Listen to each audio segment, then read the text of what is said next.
Okay, I'm back again, and we are going to design our magazine cover. This part is just really fun. I just absolutely love it. I just think it's a nice finishing touch, and it gives that PDF that you're going to send your client a wow factor. It's a nice introduction. It really, with the headlines and the masthead here, it just really gives this kind of clean, professional look, and it quickly tells the reader what to expect when they're going to be reading through your PDF. So let's get started. Here we have the finished cover with my subject Emily, absolutely beautiful girl, beautiful naturally, and just absolutely drop dead gorgeous in her final picture. She really loved them. So let's get started on the template. And I sent you this template. It has simple background color, has all the text. I'm going to go through all this with you. All these things are editable. I included the document fonts because you may not have them. You can use this. It's called a VNAR. I use it because it's part of my brand. But you can change it to whatever font you want that matches your brand. But we'll go through that in a minute.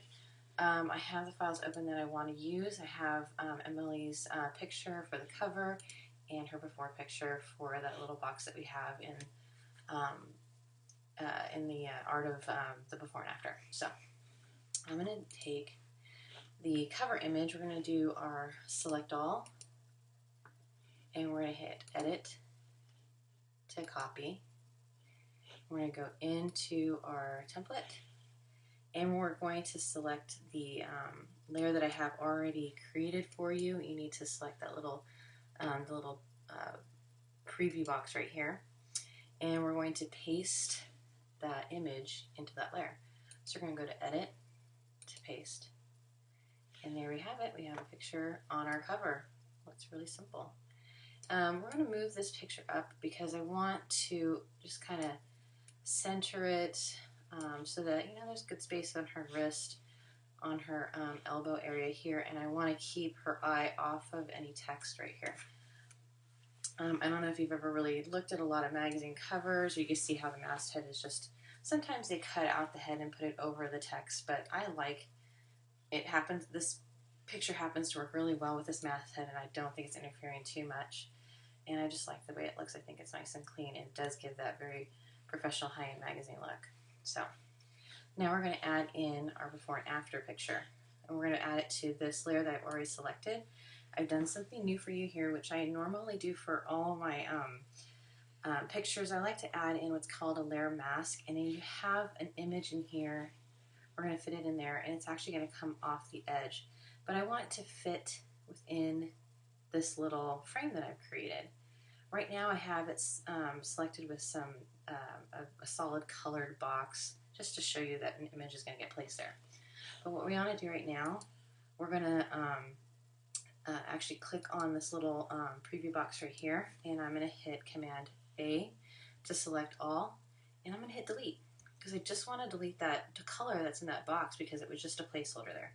I'm going to deselect the marching ants, which is Command D on your keyboard, and I'm going to go and click on Emily's before picture. And again, we're going to do select all, which is Command A, or go to select all. Marching ants will appear. Go to edit to copy, Command C, and back into our magazine template. And again, make sure that this little box is selected, and we're going to go to edit to paste. Oops, it didn't work this time. I'm going to double click and make sure it's, oh, I know, I have to unlink this. There's this little chain link right here which makes sure it connects this bounding box that I have for the layer mask, and to make sure it's linked to the image. So whenever you move it simultaneously, they'll move simultaneously together as long as that link chain link is there. If it's not, it won't. But for the purposes of what I'm doing right now, because I want to put this picture into this bounding box area, I had to unlink it. So hit edit to paste, and there we have it. It shows up in our preview. It's there. It's just hidden in a layer mask. So what I'm going to do, it's just like magic. I'm going to drag the image, and here it is. Here it appears. right there. And I'm going to show you something else, how it's just it's just transparent right here. The image is still there, but the layer is creating this transparent mask over it so that it's just showing only within this, the confines of this frame. But I want to show more of her picture, so I'm going to go to Edit, to Transform, to Scale. And you can see where the entire image is actually hidden. We're going to use the mouse, hold down our Shift key on our keyboard, and bring the arrow, the bounding box in right there on the left and right until it fits just within that, behind that frame. I'm going to hit Return to select that size, and what I'm doing is holding down the Shift key and clicking on my little arrows on my keyboard to move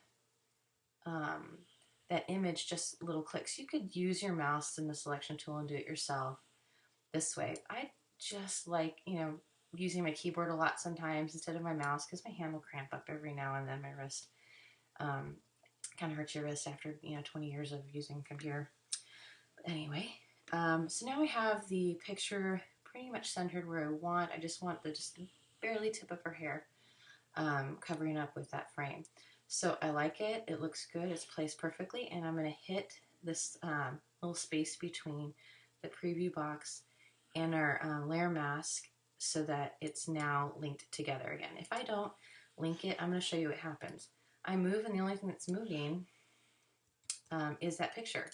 If I move this, if I'm moving just this part right here, what's going to move is the layer mask around that picture. Okay? I don't want that to happen. I want them to move simultaneously with each other so it doesn't make any mistakes. Now, I have the little link selected, and now everything, oops, click back on the layer. Now everything, oh, damn it, darn it. Okay. Well, not everything is moving together. It will. It's moving together. Just not showing it right here. But anyway, keep that little link there selected, and everything will work perfectly. So I put that within this little folder.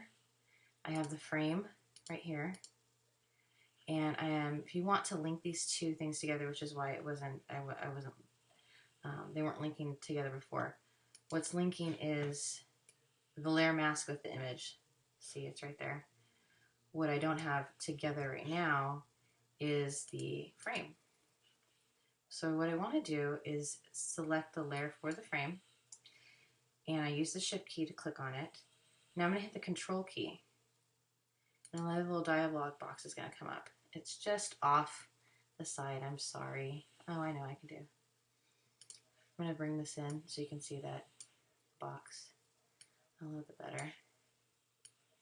Bring that in. Okay, and then you can see what I'm seeing here. So what I'm doing is holding down the the Control key, to get this dialog box to pop up. And I'm going to hit Link Layers.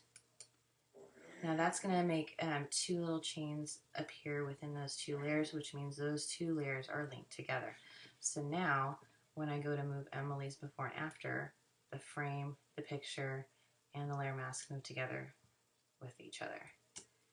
Okay, so let's go back to full size here. All right, and there we go. If you want to keep it this way, this is where you can stop and save two files, save your Photoshop file and save your Photoshop PDF, and add that to all your multi-page PDF documents. Or you can go in and really customize this. I'm going to go ahead and close the before and after folder because we don't need that anymore. Everything's done. I'm going to go into, let's do the headlines. All right, now you can see that I have different text layers for all the different headlines. We have the makeover hair and makeup 101. That's sitting right there. The glam, the dress, little text there, and portraits for mom.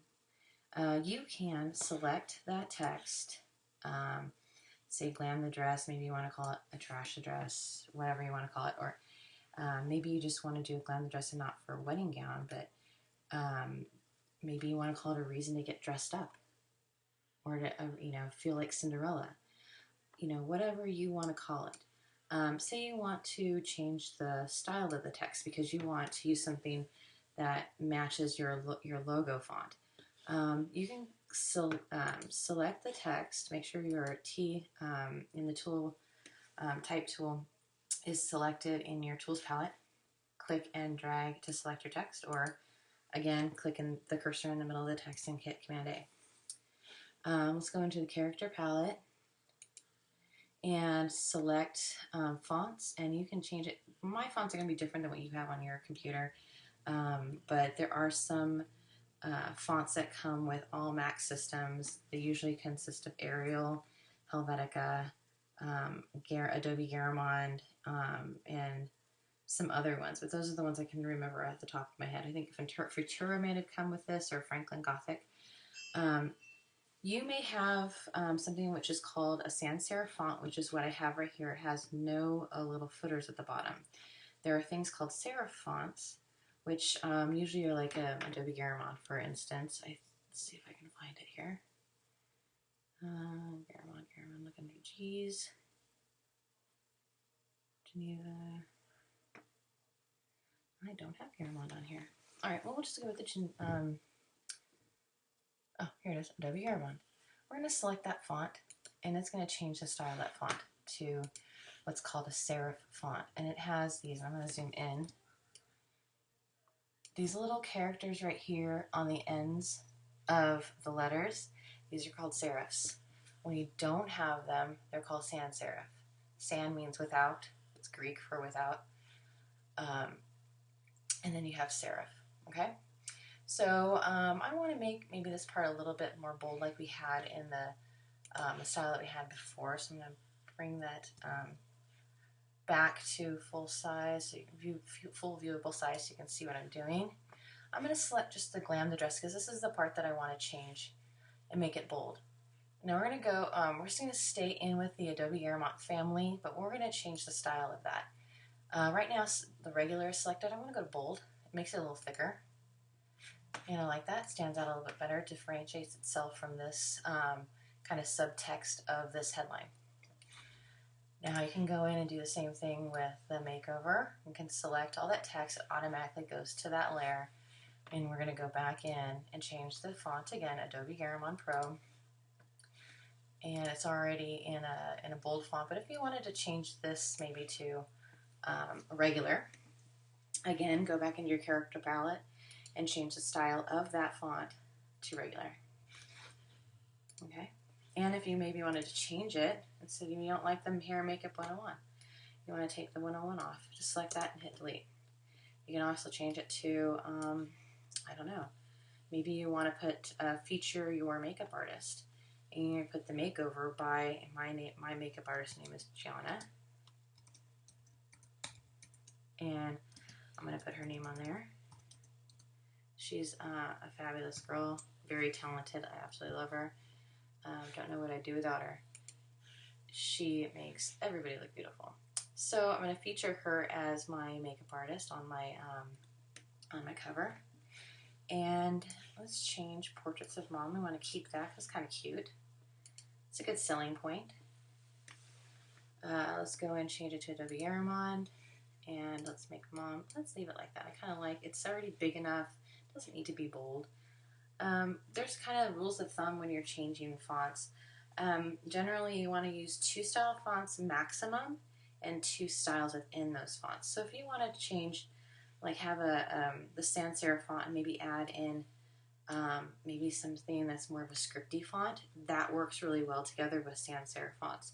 Some other scripty fonts are a little bit more modern looking, work really well with these sans serif fonts because of a modern twist on it.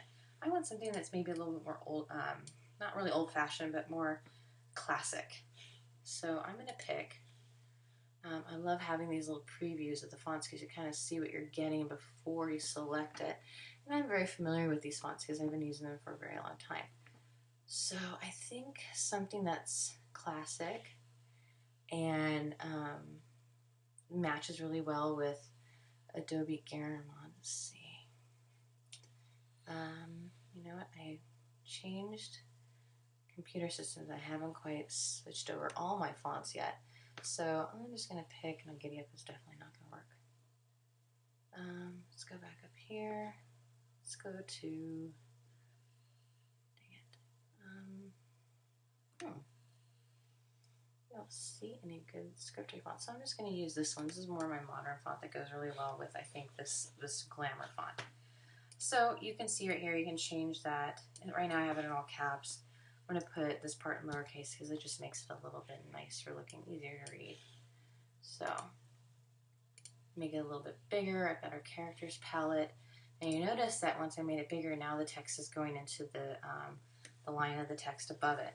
This is easy to change. We're going to go into our the kerning on our character palette, which is right here. I'm sorry, the leading, the leading of the character palette.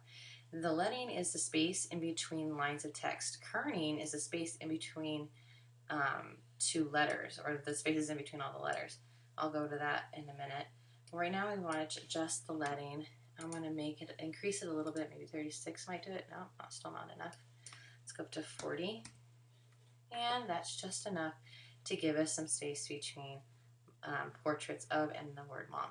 Now I want to make the O a little closer to the M because naturally some of these fonts, when you select them, will be a little further away like this one is. I want to bring it a little closer. The kerning is what I'm going to adjust. That's this VA with a horizontal arrow in our character palette. Right now it's set at 0. I want to subtract from it. So I'm going to go into the minus symbols. I'm going to start off with minus 25 and bring that a little bit closer. It's not quite there yet. I'm going to just make it really drastic and go up to 100. And that's really close, but now it's bringing that small m closer to the O, which I don't want. So I'm going to click on the right side of the M and bring it into the O only, selecting the M and the O, and I'm going to do positive kerning. So I'm going to go into back to 0 to set it right. That doesn't work. Maybe go into 100. No, I don't think I have it all selected. It's hard to tell some of these fonts. You can't, they're not quite going over enough. See there, I'd only had M selected. But if I did it just a little bit more, now I know I have the O selected. So I'm going to make it, adjust it to 0 first to see if that fixes it, and it does. So now we have a good space between the letters, a good space between the lines of text, except for right here. I notice now we have too much space between M and to cherish, so we're going to select everything from the very final line and select it up just to get this line of text. So I'm going to do that again. I put the cursor right in front, to the left of the last line of text, and I'm going to click and select up. Now that's going to isolate this text and the space right above it. And we're going to go into our leading, which is the double A's over a line. And right now it's at 24. I'm going to decrease that size maybe to 14. And not too much. Oops, sorry, wrong one. Let's go to 18. And that looks pretty good. I don't know, let's see. Oh, maybe just a little bit less. Maybe let's go up to 20, and I'm going to type that one in. And I think that's looking pretty good. All right. So we have changed some text styles and some fonts on our headlines. We can also do the same thing with the header. I had to do a lot of adjusting for this one because the glamour in this particular font, the G was really far away from the L. And so I was doing a lot of kerning here, bringing these two letters closer together. So there, when you look, there's pretty close space, pretty even space between all those letters. Now when I change it, I'm going to go ahead and click on my text tool and click and select that headline. That comes up as a VNAR. I want to change it to Adobe Garamond to make everything else match. So we're going to go over to Adobe Garamond Pro and select. And you can see some of the things are just a little too close. So we're going to adjust the kerning on this one. Just selecting G and L. I'm going to bring them further apart. Ooh, 50 is too much. Let's just set it to 0 and see what happens. That's also too much. I'm going to go back and do, take away some of that space. And yeah, I think minus 50 did it. And now everything else is just a little too close. You know what? I'm just going to select all of it and set it back to 0 and see how it looks. Yeah, we're going into too much space right here. So let's do 50. Bring it on a little bit. This one's a little harder. Sans serifs are a little harder to adjust. I'm going to try to get to where the majority of them are kind of about this space apart. So I'm going to bring, selecting the O and U, maybe bring it up to 75, no, 100. Getting a little bit closer. Now this one's gotten too close. Set that back to 0. All right. I'm going to bring the M and the O closer together. Good. And the A and the M are too close together. I set that back to 0. Ah, it's a lot of just a plain back and forth game with this thing. Sometimes it can get frustrating, but this is getting into a little bit more advanced editing. So if you have the patience and you have the time, it's a really fun thing to play with. Because when it works, boy, do you feel good afterwards, because it's a lot of work to get these things to line up properly. Ah, did it again. All right, let me just get 125. 135 actually. Oops. Too much, too many zeros. Hit Command Z to undo that. Then I go to 135. Good. And we could be playing at this forever, we really could. So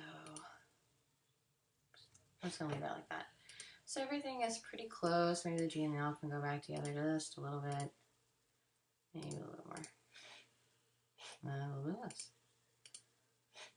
Okay. It's late.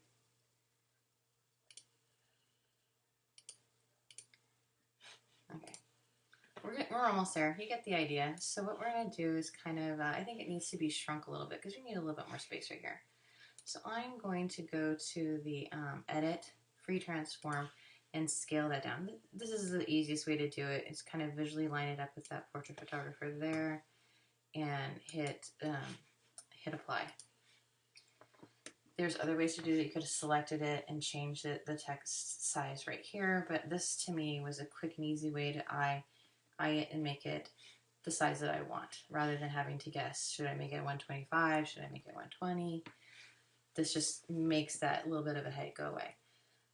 You could do the same thing with changing all these other fonts. We're going to do that really quick. Changing all these things to the way that you want it to look. You know, I'm gonna forgo doing that because it's gonna make this take forever. I'm gonna set everything back to where I didn't change any text. I'm gonna go back to the linking layers. So now I have everything back to the Aviner font. How simple was that? Just like I went back in time, like nothing ever happened. All right, so say that you did all your changes, you customize it to make it look the way that you want, and you're done, and you want to save this and get it ready for making your multi-page PDF. Again, we want to save two separate files. We want the Photoshop file, and then we want the Photoshop PDF. Let's go ahead and save our Photoshop file. Do a save as so that we can maintain our original template. We're going to go into the desktop where I have all the other PDFs saved. Let's see. But again, you can save them wherever you want to. I'm going to put them in Photoshop files. Put magazine cover. Take off option 1. Okay, I'm saving that as my Photoshop file. Photoshop file format is selected. It is going into the Photoshop folder. Hit save. All right. Now, we're going to flatten everything. Layer, flatten image, and all our layers go away. Again, file to save as. And I'm going to put it into the PDF section of that folder. Again, Photoshop file was a subfolder within my PDF folder. Here we need to select a different file format, change it to Photoshop PDF, and double check that this is selected as Photoshop PDF. Notice that the file format name has changed to PDF from PSD, which means Photoshop. This means Adobe PDF. And we're going to hit save. I'm sorry, I have one in there already. I'm going to call this cover 2. And hit save. And hit save PDF. And there we go, all done. We have a fabulous new cover to go with our magazine. All right, I'm gonna get started on the frame tutorials, and those will be up very soon. Have fun making your covers.